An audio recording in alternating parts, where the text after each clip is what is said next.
You were talking about delegation and about getting things in order quickly. We've seen videos of the Cabinet Committee on Security, CCS meetings. It looks like this is the creme de la creme of the cabinet. Everybody getting together, very serious looking, very tough. And you all look like, बहुत पहाड़ टूट पड़ा है, कुछ होने वाला है, कुछ बड़ा. What happens in these meetings? We saw that Uri, Balakot, Pulwama, Ganga, Operation Ganga. We saw this during COVID times. How do these meetings take place? What happens? Does everybody input, output? What happens there?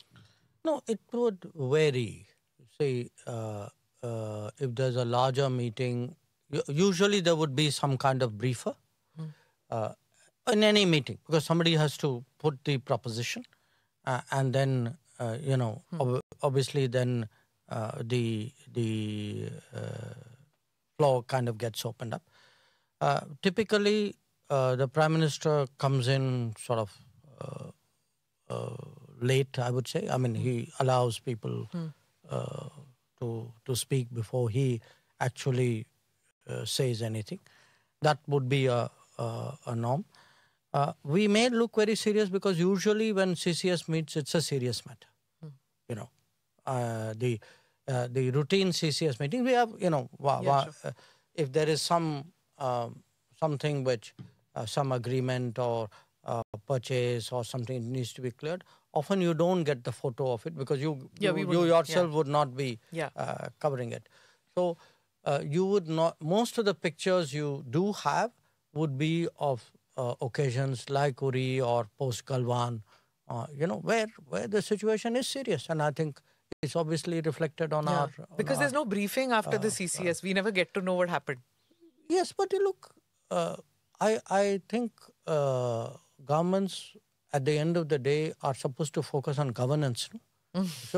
So if you have, if there are decisions you made which need to be executed, you're not going to come and tell the press, guys, we just made this decision and that is how it is going to be executed. Okay. So now let me come to, when we were talking about how you do your briefings to the Prime Minister, you do your briefings to the Cabinet. What happens when you're with parliamentary committees?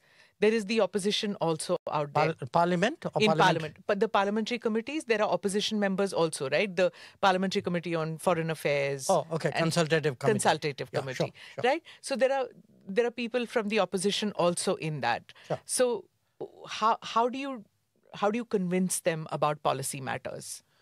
Well, I have only experience of my own committee because both as Foreign Secretary and as EAM, I've dealt with them.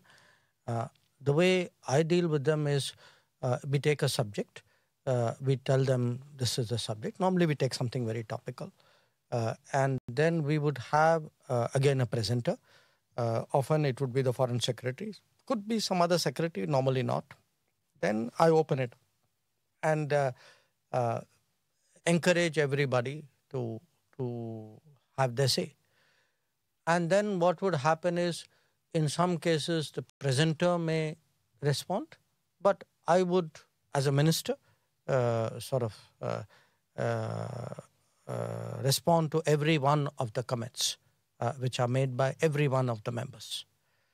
So my intent of doing that is really, one, to underline to them that we take them seriously, two, not them seriously, but their concerns seriously. Two, it does help in kind of carrying them along and sometimes in convincing them, though politics is politics, so sometimes whether they're convinced or not, they would not admit it. Rahul Gandhi didn't get convinced by you.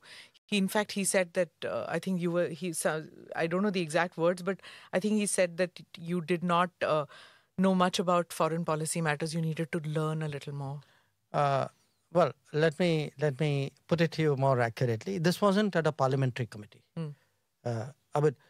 In parliamentary committees, we have interacted, but usually what happens in parliamentary committee, I try to keep to myself, so I will not get into it with you either. This, I think, was something he said at some kind of public meeting somewhere. That you don't know much about. I think he, look, I cannot vouch for the exact words either, but I think it was probably in the context of China, if I remember right. Yeah, he's not convinced about China. Yeah, but he thinks that you are opaque about it. I don't know whether it's opaque or whether, there was a sort of a level of knowledge, understanding. I mean, all I can say in my defense is I have been the longest serving ambassador in China. I have been dealing with a lot of these border issues for a very, very long time. I would say, let me put it to you this way. I'm not suggesting I'm necessarily the most knowledgeable person, but I would have a fairly good self-opinion of my understanding of what is out there. Okay. But, if he has superior knowledge, wisdom, I'm always, as I said, for me, life is a learning process. Superior knowledge, wisdom on China? If he has, I'm always willing to listen. Okay. And learn from Mr. Rahul Gandhi on China? If you think that that's a possibility, I have never closed my mind to anything, however improbable it is. Okay. Yeah. All right. 4 years as foreign minister of India and 9th year of the Modi foreign policy. What is the report card like? I think it's a very solid report card. Number one, if you look today at our global standing, which is a very intangible measure of success, but it's a very visible measure of success. You ask yourself, 2023,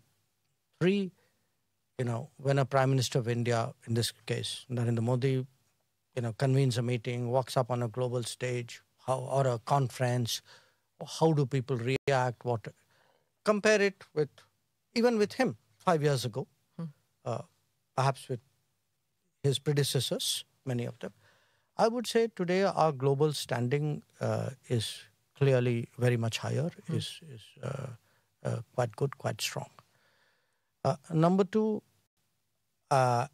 strategically, I think there is today much greater clarity in our own thinking and in our own operations. And I say that as an implementer of foreign policy, that, people know there's a neighborhood first. Neighborhood first means build your connectivity and your contacts, and this is your first priority. Then they know there's an extended neighborhood to the west towards the Gulf, to the east, ASEAN, to the South Sagar, Central Asia. There's a set of policies which do that. Then they know there's a policy of engaging the major powers. They know there's an Africa focus. So there is today a lot of strategic clarity about our strategy, and that's necessary if you are serious about operationalizing it. Third, in terms of operationalizing it, we do today projects in almost 80 countries in the world. It's, most Indians don't realize how much we do abroad today. And those are often the test of our credibility. And there's been a huge improvement there, that projects which would often lie for years, unfinished, struggling for something, the efficiency of that has improved. On big global issues today, I think the expectation is that India would have a say. They would have a voice. They would have an opinion. And they would, if necessary, have more than that. And this could be climate change. It could be counterterrorism. It could be black money. I mean, you look at the big, it could be something like maritime security, even today, trade, investment, that domain, technology. Then I would also, point to the fact that we have been able to very clearly demonstrate to the world that we are an exceptional international power, meaning we are willing to do things for others, perhaps more than most other countries are at this point of time. One is this sort of first responder record we have built up. Turkey is the latest. That if something happens, if it is reasonable, if it is within the realm of possibility, India is there early. India Operation Maitri also. Maitri, Yeah. Operation, I can give you so many, yes. a whole list of these. Rahat in Yemen, Yeah. Sankat Mochan in Sudan. But the COVID vaccine is something that touched everybody. I was coming to that. Yeah. Those are one country or one region or one situation. If you ask me, a single thing we have done in the last 10 years which has shaped global views about us, I think it is Vaccine Maitri. Yeah. That it's almost, I would say, it's almost emotional to hear what people come and tell you about that. And yet there was criticism at that time, if you remember, Dr. Jaishankar, because people said, we haven't managed to vaccinate all of our population, and here we were sending vaccines abroad. There was a lot of criticism then. I don't know if there was a lot, because I think people... Domestically, at least, there was. I think there was loud criticism from the expected quarters. I would not consider it lot of criticism. It's very interesting in this country. You would have people who, when you do things, say, why are you doing it? When you're not doing it, say, why are you not doing it? If there's consistency, the consistency is in opposition to anything you do. Okay. The fact is, I think most people in this country understood that, it's the right thing to do. And let me tell you one thing. When Delta wave came, because it wasn't only the vaccines. Before that, there was a hydroxychloroquine, there was a paracetamol, etc. Think how many countries did their bit to help us. And some of them, like, say, President Biden, the Americans, they said very clearly, saying that, look, India helped us and we are going to help India. So, this very sort of short-sighted view. And sometimes, as I said, the people who claim to be internationalists suddenly become super nationalist. Beware of such people. Because I am going